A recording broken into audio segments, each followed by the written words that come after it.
یا الہی ہر جگہ تیری عطا کا ساتھ ہو.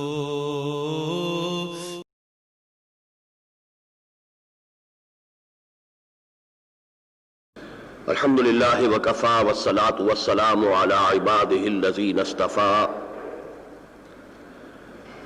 خصوصاً علی افضلہم وخاتم النبیین محمد الامین وعلی آلہ وصحبہ اجمعین. اما بعد فقد قال اللہ تبارک وتعالی کما ورد فی سورة الاعراف اعوذ باللہ من الشیطان الرجیم بسم اللہ الرحمن الرحیم.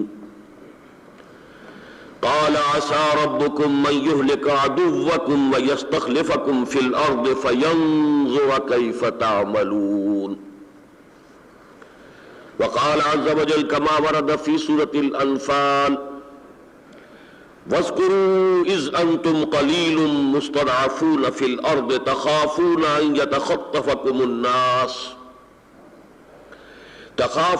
يتخطفكم الناس فآواكم وأيدكم بنصره ورزقكم من الطيبات لعلكم تشكرون.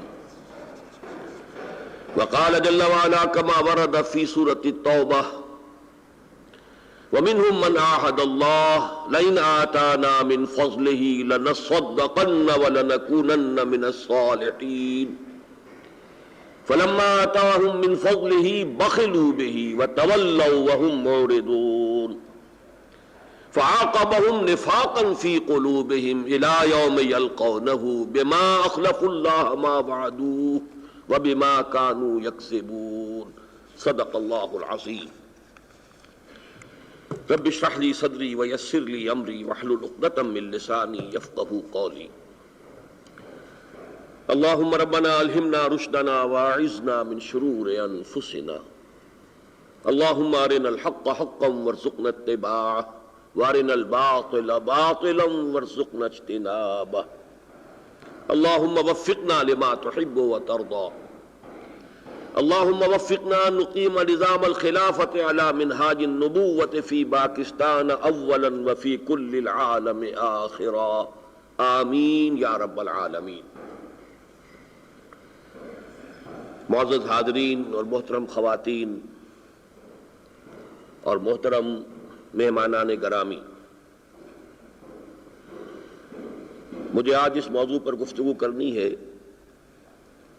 میرے لیے یہ کوئی نیا موضوع نہیں ہے. گزشتہ 15-20 سال کے دوران پاکستان میں جب بھی کبھی خاص طور پر بار ایسوسیشنز میں خطاب کا موقع ملا، میں نے اسی عنوان کو اپنا موضوع بنایا.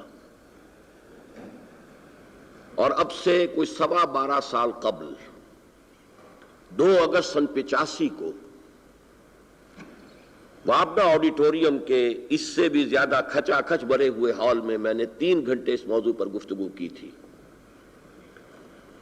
پھر اس پر بحمداللہ میری ایک تالیف استحکام پاکستان کے نام سے موجود ہے. لیکن اب حال ہی میں کچھ اور چیزیں ایسی سامنے آئی ہیں کہ ضرورت محسوس ہوئی کہ از سر نو اس موضوع پر گفتگو کی جائے. وہ چیزیں یہ ہے کہ گولڈن جوبلی کے حوالے سے، اس سے قطع نظر میں اس بحث میں نہیں جانا چاہتا کہ یہ گولڈن جوبلی جو پاکستان کی ہم نے منائی ہے یا منا رہے ہیں، یہ کون سے پاکستان کی ہے؟ جو پاکستان سن 47 میں قائم ہوا تھا وہ اب موجود نہیں ہے. بہرحال میرے نزدیک پھر بھی بہت غنیمت ہے کہ ابھی یہ پاکستان موجود ہے. اس اعتبار سے بھی کہ قائد اعظم نے جس پاکستان کا خواب دیکھا تھا وہ یہی تھا. 1930 کے خطبے میں انہوں نے جو پیشن گوئی فرمائی تھی وہ یہ تھی کہ ہندوستان کے شمال مغرب میں لازماً، اور اسے انہوں نے ڈیسٹنی سے تعبیر کیا تھا، in at least the north west of India ایک آزاد مسلمان ریاست قائم ہوگی. وہ پاکستان بحمداللہ موجود ہے. بلکہ اس سے بھی آگے بڑھ کر میں عرض کروں گا، بر عظیم پاک و ہند میں جو پہلا پاکستان تقریباً 1000 برس قبل قائم ہوا تھا وہ بھی ابھی موجود ہے۔ تاہم اس سے بھی آگے بڑھ کر یہ کہ اللہ تعالیٰ نے، علامہ اقبال نے تو صرف اس مغربی پاکستان کی پیشن گوئی کی تھی، ہمیں نافل تلق کے درجے میں مشرقی پاکستان بھی جو عطا کیا تھا، اگرچہ اب اس کا عنوان مغرب مشرقی پاکستان نہیں ہے، تاہم ایک آزاد مسلمان ملک کی حیثیت سے وہ بھی دنیا میں موجود ہے، اس پر بھی ہمیں اللہ کا شکر ادا کرنا چاہیے۔ لیکن اس کے ساتھ ہی اس گولڈن جبلی کے موقع پر جو تقریبات منعقد ہوئیں، ان میں جن خیالات کا اظہار ہوا، جو مضامین شائع ہوئے، خاص طور پر اخباری کالموں میں کالم نویس حضرات کی طرف سے جو گوہر افشانیاں ہوئی ہیں، انہوں نے بہت کنفیوژن کو بڑھا دیا ہے۔ جینیسس آف پاکستان کے بارے میں کنفیوژن،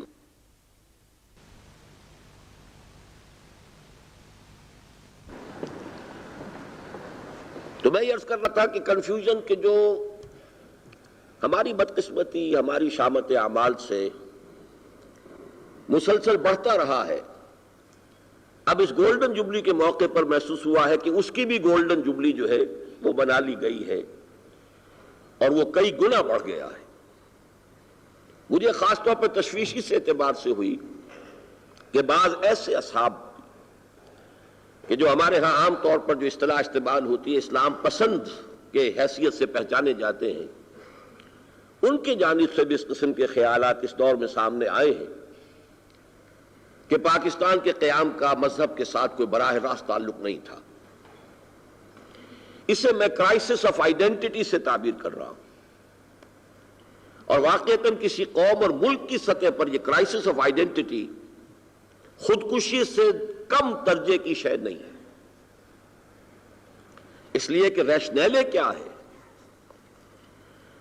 پاکستان کی لیجیٹیمیسی کس درجے میں ہے، یہ قائم ہوا تو کیوں ہوا تھا، ہم ہیں تو کیوں ہیں۔ اگر انہی چیزوں کے بارے میں شکوک و شبہات پیدا ہو جائیں تو ظاہر بات ہے کہ پھر اس قوم یا اس ملک کی، اس کی تقدیر کے بارے میں بہت سے اندیشے واقع پیدا ہو سکتے ہیں۔ تاہم یہ جو کرائسس آف آئیڈینٹی ہے، اس کی کوئی تلافی جشن منا کے نہیں کی جا سکتی۔ یوم اقبال پر دھواں دار تقریریں کرنے سے بات نہیں بنے گی، قائد اعظم کا یوم پیدائش، یوم وفات منا لینے سے بات نہیں بنے گی۔ ضرورت اس امر کی ہے کہ بڑے کولڈ انالیسس کے ساتھ، امپیشنیٹلی اس مسئلے کو پھر سمجھا جائے، اس پر غور کیا جائے کہ حقیقت پھر واقع تھی کیا۔ لیکن اس سے پہلے میں یہ چاہتا ہوں کہ یہ کنفیوژن جو پیدا ہوا ہے اس میں جو بعض عوامل ہیں ان کی طرف کچھ اشارے کر دوں۔ سب سے پہلی بات جو پاکستان کے جینیسس اور اس کے قیام کے ضمن میں شکوک و شبہات پیدا کرنے میں سب سے زیادہ مؤثر عامل ہے، وہ روح عصر ہے۔ ایک عالمی تہذیب کا غلبہ ہے پورے گلوب پر۔ یہ تہذیب تقریباً 300 برس قبل یورپ سے شروع ہوئی۔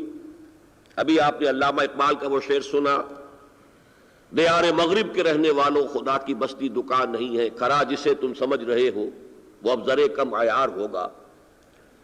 تاہم حضرت علامہ کی یہ پیشن گوئی ابھی صرف اہل دانش کے نزدیک تو پوری ہو رہی ہے، لیکن عام سطح پر اور بالفعل ابھی اس کے پورے ہونے کے کوئی آثار نہیں ہیں۔ اس تہذیب میں سیکولرزم، مادہ پرستی، نیشنلزم، یہ اس کے اجزاء لا ینفک کی حیثیت سے شامل ہے۔ اور ظاہر بات ہے کہ ہمارا جدید تعلیم یافتہ طبقہ، پھر انہی میں سے ہمارے دانشور حضرات ہیں، انہی میں سے ہمارے ذرائع ابلاغ پر جن حضرات کا قبضہ ہے یا تسلط ہے وہ بھی انہی میں شامل ہے۔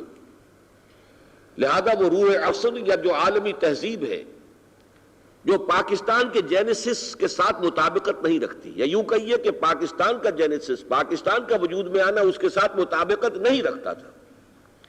لہذا سب سے بڑا عامل تو یہ ہے کہ جس کی وجہ سے شکوک و شبہات پیدا ہوئے اور بڑھ رہے ہیں۔ دوسرا عامل یہ ہے کہ اگرچہ کمیونزم کا تو انتقال ہو گیا، لیکن اس کی جو ایک بہن ہے نیشنلزم، بدقسمتی سے وہ ابھی پوری شدت کے ساتھ اور قوت کے ساتھ موجود ہے۔ بلکہ حال ہی میں تو اندازہ یہ ہو رہا ہے، اہل دانش یہ تبصرہ کر رہے ہیں کہ نیشنلزم مزید تقویت حاصل کر رہا ہے، دنیا میں اس کی رعب بڑھ رہی ہے۔ تو ہمارے ہاں کے بھی جو نیشنلسٹ عناصر ہیں، چاہے وہ فی الوقت بعض اسباب کی بنا پر زیر منقار زیر پر ہو، لیکن یہ کہ ان کے اثرات ہیں بالواسطہ یا بلا واسطہ، وہ یہاں کی جو ذہنی فضا ہے اس کے اوپر اثر انداز ہوتے ہیں۔ ان دونوں سے بھی بڑھ کر میرے نزدیک تیسرا عامل یہ ہے کہ جن پہ تکیہ تھا وہی پتے ہوا دینے لگے کے حوالے سے پاکستان کا اسلام کے ساتھ جو تعلق ہے اس پہ سب سے زیادہ مضبوط موقف تو ہونا چاہیے مذہبی عناصر کا، دینی عناصر کا۔ لیکن یہ بات بھی ذرا اگرچہ تلخ ہے لیکن میں چاہتا ہوں کہ بیان کر دوں، پاکستان میں جو مذہبی جماعتیں برسر کار ہیں اور سیاسی اعتبار سے کسی اہمیت کی حامل بھی ہیں، ان میں سے ایک جماعت وہ ہے کہ جو پاکستان کے قیام کی شدت سے مخالف تھی۔ ان کی یہ مخالفت، جمعیت علماء ہند کی مخالفت دیانتداری کے ساتھ تھی، ان کی رائے تھی، پرخلوص رائے تھی، ان کی نیت پر ہرگز کوئی شک مجھے نہیں، بلکہ جو شک کرتا ہے مجھے اس کی نیت پر شک ہو جاتا ہے۔ لیکن واقعہ یہی ہے کہ وہ شدت سے مخالف تھی، اور پاکستان میں جو ان کے وارث ہیں ان میں سے اب بھی ایسے لوگ موجود ہیں جو گاہ بگاہ یہ الفاظ بھی استعمال کر جاتے ہیں کہ ہم قیام پاکستان کے گناہ میں شریک نہیں تھے۔ یہ جماعت ایسی ہے کہ جس کا چاہے آل پاکستان لیول پر کوئی سیاسی عمل دخل زیادہ نہ ہو، لیکن پاکستان کے خاص علاقے میں جو اب نہایت اہمیت اختیار کر رہا ہے، میرے نزدیک حساس ترین علاقہ ہے پاکستان کا، افغانستان کی موجودہ صورتحال کے پیش نظر، اس میں ظاہر بات ہے کہ اس نقطۂ نظر کے حامل جو حضرات ہیں ان کا عمل دخل خاصا ہے۔ ایک دوسری جماعت چاہے وہ سیاسی اعتبار سے اور ووٹوں کی گنتی کے اعتبار سے کوئی زیادہ اہمیت نہ رکھتی ہو، لیکن یہ کہ اس ملک کے اندر سوچنے سمجھنے والے لوگوں میں، اصحاب شعور جو حضرات اور طبقات ہیں، ان میں اس کا اثر و رسوخ ہے، اور یہ کہ پوری دنیا میں بھی وہ پاکستان کی واحد تحریک اسلامی کی حیثیت سے پہچانی جاتی ہے۔ اس کا بھی ماضی یہ ہے کہ پاکستان کے قیام سے ہلکے سے ہلکے الفاظ میں یہ کہا جائے گا اسے کوئی دلچسپی نہیں تھی، اختلاف بھی تھا، کم سے کم یہ کہ دلچسپی کوئی نہیں تھی، جس کا سب سے بڑا مظہر یہ ہے کہ سن 46 کے الیکشن نے کہ جو پاکستان کے ماں کی حیثیت رکھتا ہے، جس کے بطن سے پاکستان کی ولادت ہوئی، اس میں انہوں نے حصہ بھی نہیں لیا، ووٹ بھی نہیں ڈالے۔ ان کی بھی نیت پر کوئی شک نہیں، بلکہ یہ کہ میں سمجھتا ہوں کہ وہ اپنے تصور کے مطابق ایک بلند تر نسب العین کے لیے کام کر رہے تھے۔ اگرچہ جس انداز سے اختلاف اس وقت ظاہر ہوا اس کے بارے میں یہ رائے ہو سکتی ہے کہ اس میں تلخ انداز آ گیا، جو ہو جاتا ہے، لیکن یہ کہ یہ خیال کہ آپ صرف ہندوستان کے ایک کونے میں یا دو کونوں میں پاکستان بنانا چاہتے ہیں، ہم جس طریقے پر عمل پیرا ہے اگر اس کے اوپر قوم توجہ دے تو پورے ہندوستان کو دارالاسلام بنایا جا سکتا ہے، یہ ان کے پیش نظر تھا۔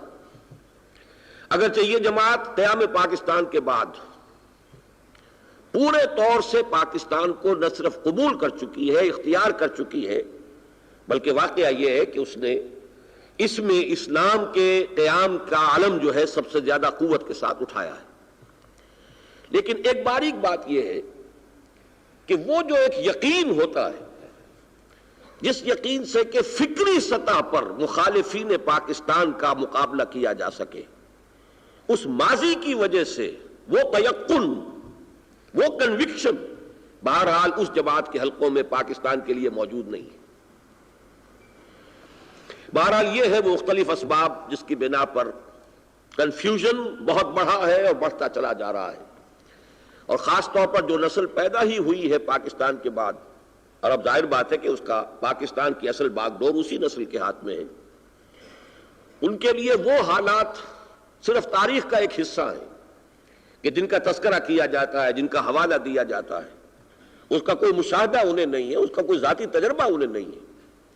اس حوالے سے اگر صورتحال تشویشناک ہو گئی ہے تو میرے خیال میں وہ منطق کے عین مطابق ہے اور ہرگز خلاف قیاس نہیں ہے۔ بہرحال اس ضمن میں ضرورت ہے، جیسا کہ میں نے عرض کیا، کہ دو باتوں پر، دو بنیادی چیزوں پر، دو بنیادی سوالات پر بہت ڈسپیشنیٹلی، پھر میں وہ لفظ استعمال کر رہا ہوں، اس لیے کہ اب افراد کی بھی عمر کی پختگی کی عمر 40 سال تو ہوتی ہے کم سے کم، فلما بلغ اشدہ، قرآن مجید کی روح سے بھی بلغ 40 سنۃ، پاکستان تو اب 50 برس پورے کر چکا ہے، تو ہمیں اس قابل ہونا چاہیے کہ ان معاملات پر ٹھنڈے دل سے غور کر سکیں، خواہ ہمیں اپنے بعض بزرگوں سے اختلاف بھی کرنا پڑے، خواہ ہمیں اپنی بعض قومی غلطیوں کا ادراک اور شعور پیدا کرنا پڑے، اعتراف کرنا پڑے، لیکن اب ہمیں میچور ہونا چاہیے کہ ہم بہت ٹھنڈے دل سے، ٹھنڈا تجزیہ، ڈسپیشنیٹلی، غیر جذباتی انداز میں، وشفل تھنکنگ سے علیحدہ ہو کر دو مسائل کو سمجھنے کی کوشش کریں۔ ایک یہ کہ پاکستان کی اصل بنیاد کیا ہے، یہ کس بنیاد پر وجود میں آیا ہے، اور دوسرے یہ کہ اب جو یہ موجود ہے، اگر ہم پہلے سوال کو مستقبل کے مورخ کے حوالے کر بھی دیں تو اب جب کہ یہ موجود ہے تو یہ پریگمیٹک اپروچ ہوگی، بڑی پریکٹیکل اپروچ ہوگی کہ اس کے استحکام کی بنیاد کیا ہے۔ ظاہر بات ہے یہ تو ہر شخص کو سوچنا چاہیے کہ اس کا ذاتی معاملہ ہے، عملی معاملہ ہے، ہم اس کشتی میں سوار ہیں، یہ کشتی جو ہے ڈوبتی ہے تو ہم ڈوبتے ہیں، یہ تیرتی ہے تو ہم تیرتے ہیں، اگر اس ملک کو عزت حاصل ہوتی ہے تو ہمیں عزت ملتی ہے، اگر اس کی توہین و تذلیل ہوتی ہے تو ہماری ہوتی ہے۔ اس اعتبار سے یہ ہر فرد کے سوچنے کا معاملہ ہے کہ ماضی سے متعلق اگر اس کی رائے کچھ اور ہو بھی تو اب جب کہ وہ ملک موجود ہے اس کے حوالے سے کہ اس کے استحکام کے لیے کون سی بنیاد ہمارے پاس موجود ہے۔ تمہید میں ایک بات اور عرض کرنا چاہتا ہوں، آج کی میری گفتگو کے اصل مخاطب کون ہیں؟ وہ لوگ کہ جو کسی وجہ سے اس رائے کے حامل ہو یا ہو گئے ہو کہ پاکستان کے وجود میں آنا غلط تھا اور اس سے ختم ہو جانا چاہیے۔ میری اس وقت ان سے گفتگو نہیں ہے، تجھ سے تو کچھ کلام نہیں لیکن اے ندیم میرا سلام کہیو اگر نامور ملے۔ اس وقت گفتگو ان سے جو کسی نہ کسی درجے میں کسی بھی وجہ سے پاکستان کے قیام اور بقا اور اس کے استحکام کے خواہش مند، وجہ کوئی بھی، ذاتی وجہ سے ہو، قومی وجہ سے ہو، دینی وجہ سے ہو، لیکن یہ کہ اگر وہ اس کو چاہتے ہیں کہ قائم رہے اور مضبوط ہو، مستحکم ہو، اس کا وجود باوقار ہو، باعزت ہو، ان سے میری گفتگو ہے کہ ہم ان مسائل پر ذرا ٹھنڈے دل سے غور کریں، اس لیے کہ بقیہ لوگوں سے گفتگو کے لیے صغرا کبرا اور ہوگا، جو قائل ہی نہیں یا جو یہ فیصلہ کر چکے ہو کہ اسے ختم ہو جانا چاہیے معاذ اللہ، ان کے ساتھ گفتگو کسی اور انداز میں ہوگی، اس کا صغرا کبرا مختلف ہوگا۔ اب آئیے میں پہلے سوال کو لے رہا ہوں، جینیسس آف پاکستان، پاکستان کے وجود میں آنے کی بنیاد کیا ہے؟ میں صرف آپ کو ایک بریف سا ایک ریویو دے دوں کہ ایک انتہا پر تو وہ نعرہ تھا کہ جو پاکستان کی تحریک کے دوران لگا، پاکستان کا مطلب کیا، لا الہ الا اللہ، اور پورا ہندوستان اس سے گونج اٹھا، 45 تا 47 2 سال۔ پھر یہ کہ پاکستان میں مذہبی جماعتیں جب میدان سیاست میں آئی ہیں تو ظاہر بات ہے کہ انہوں نے اسی نعرے کو سہارا بنایا، اسی کی بنیاد پر راگ الاپا، اور اس سے بھی بڑھ کر یہ کہ 11 برس تو کم سے کم پاکستان کے ایسے بھی گزرے ہیں کہ ایوان حکومت بلکہ ایوان صدارت سے یہ نعرہ بلند ہوا ہے۔ میری مراد ضیاء الحق صاحب کا دور حکومت ہے، ایک طرف تو یہ ہے، لیکن دوسری طرف آپ کو یاد ہوگا کہ سب سے پہلا جو نوٹ آف ڈسینٹ آیا تھا اختلافی رائے، وہ سید حسین شہید سہروردی صاحب کی تھی کہ تحریک پاکستان کا اصل محرک صرف معاشی جذبہ تھا، اس کا دین سے مذہب سے کوئی تعلق نہیں تھا۔ سہروردی صاحب چونکہ اپنی زندگی کے آخری دور میں کچھ کنٹروورشیل شخصیت بن گئے تھے، لہذا انہیں اگر نظر انداز کر بھی دیں تو جناب نور الامین آخری وقت تک مسلم لیگی رہے، پاکستانی رہے، ان کے بارے میں کوئی شک نہیں۔ ان کا بھی ایک طویل انٹرویو چھپا تھا اردو ڈائجسٹ میں، انہوں نے بھی بات یہی کہی تھی کہ یہ اصل میں ایک معاشی مسئلہ تھا۔ اب یہ تو دو بڑے سینئر لوگوں کی بات ہے، تحریک پاکستان کے کارکنوں کی۔ مغربی پاکستان سے تعلق رکھنے والے دو حضرات جو اس وقت قیام پاکستان کے وقت نوجوان ساتھیوں میں سے شمار ہوتے تھے قائد اعظم کے، میاں ممتاز محمد دولتانہ صاحب نے بھی کہا تھا کہ یہ خالص سیاسی بات تھی، اس کا دین و مذہب سے کوئی تعلق نہیں تھا۔ پھر جب ان پر لیدے ہوئی تو انہوں نے کچھ جو بھی بات بنانے کی کوشش کی، اس میں عذر گناہ بدتر از گناہ، وہ پھنستے چلے گئے، اس دلدل سے پھر نکل نہیں پائے۔ اور ایک صاحب تو آج بھی موجود ہیں بحمداللہ، ان کے نام میں بھی حیات کا لفظ ہے، سردار شوکت حیات خان، اور انہوں نے یہاں تک کہہ دیا کہ یہ جو نعرہ تھا پاکستان کا مطلب کیا، لا الہ الا اللہ، یہ کچھ چھوکروں نے ایجاد کر لیا تھا، یہ کچھ سنجیدہ بات نہیں تھی اور اسلام سے اس کا کوئی تعلق نہیں۔ تو یہ دو گویا کہ انتہائی میں نے آپ کے سامنے نقطہ نظر رکھے۔ اب اس مسئلے کا حل کیا ہے؟ میں نے جو غور کیا ہے تو دو طریقوں سے میں اپنے ذہن کو آپ کے سامنے رکھ سکتا ہوں۔ ایک تو اس پہلو سے کہ اس مسئلے کے اصل میں تین مختلف لیولز ہیں، اگر انہیں گڑبڑ کر دیا جائے تو مسئلہ الجھ جاتا ہے۔ علیحدہ علیحدہ تینوں لیولز کو آئیڈینٹیفائی کر لیا جائے تو بات خود ہی لگی۔ اور ایک دوسرا انداز بھی ہے، وہ میں بعد میں عرض کروں گا۔ لیکن یہ تین لیولز جو ہیں اس کے لیے سب سے پہلے ایک مثال ذہن میں لے آئیے، پانی جو اس کرۂ ارضی پر مبدأ حیات ہے، وَجَعَلْنَا مِنَ الْمَاءِ كُلَّ شَيْءٍ حَيٍّ، زندگی کا منبع جو ہے پانی ہے۔ اس پانی کے تین لیولز ہیں زمین پر، گراؤنڈ واٹر، دریا ہے، ندی نالے ہیں، بہ رہے ہیں، نظر آ رہے ہیں۔ Sub soil water 30 feet 40 feet 50 60 70 feet آپ ہینڈ پمپ سے نکال لیجئے، کنویں سے نکال لیجئے۔ پھر یہ 300 400 500 600 فٹ نیچے جا کر جو ٹیوب ویل سے پانی نکالا جاتا ہے، نہایت صاف شفاف، اس لیے کہ سب سوائل واٹر میں پولیوشن ہوتی ہے، بڑے شہروں میں پینے کے لیے کوشش کی جاتی ہے کہ وہ پانی نکالا جائے۔ اسی طریقے سے اس مسئلے کے تین لیولز ہیں، علیحدہ علیحدہ آئیڈینٹیفائی کر لیجئے۔ یہ گراؤنڈ واٹر کی طرح یا یوں کہیے کہ رائٹنگ آن دی وال کی مانند تو مسئلہ یہ ہے کہ پاکستان اسلام کے نام پر بنا،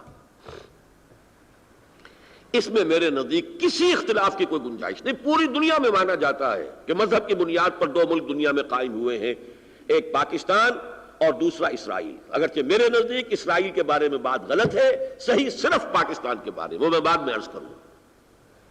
بہرحال میں سمجھتا ہوں کہ اس پر تو ڈٹائی کے سوا کوئی اور معاملہ ممکن نہیں ہے اختلاف کرنے کا، اس لیے کہ خواہ وہ نعرہ چھوکروں نے ایجاد کیا تھا، خواہ بزرگوں نے کیا ہو، اگر وہ نعرہ نہ لگتا تو سن 46 کے الیکشن میں تمام مسلمانان ہند مسلم لیگ کے جھنڈے تلے ہرگز جمع نہ ہوتے، اور وہ کامیابی اور وہ مینڈیٹ مسلم لیگ کو حاصل نہ ہوتا جس کے نتیجے میں پاکستان وجود میں آیا۔